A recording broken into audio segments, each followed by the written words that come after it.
দ্বাদশ জাতীয় সংসদ নির্বাচনে রোববার রাজশাহী ১ আসন থেকে ট্রাক প্রতীকে স্বতন্ত্র প্রার্থী হয়ে অংশ নিয়েছেন চিত্রনায়িকা মাহিয়া মাহি।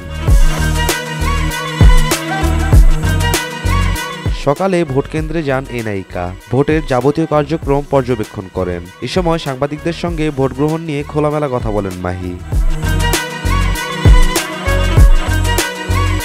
অভিনেত্রী বলেন, ভোটারদের সবার সঙ্গে আমি কথা বলেছি, তারা সবাই উৎসবমুখর পরিবেশে আছেন।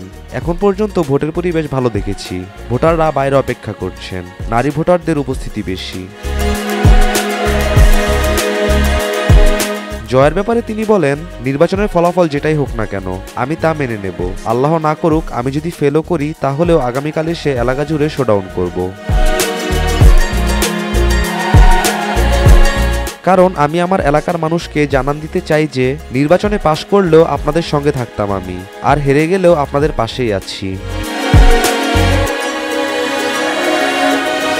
মাহি বলেন, বিভিন্ন জায়গা থেকে অভিযোগ তো আসছেই, বাইরে স্লোগান দিয়ে ভোট চাওয়া হচ্ছে, কেন্দ্রের ভেতরেও ভোট চেয়েছে, এমন অভিযোগ রয়েছে। সেসব জায়গায় অফিসারদের সঙ্গে কথা বলেছি আমি, পাশাপাশি এলাকায় ভয়ভীতি দেখানোর বিষয় তো রয়েছেই। তবে আমি আমার জায়গা থেকে যতটা সম্ভব ব্যবস্থা নেওয়ার চেষ্টা করছি।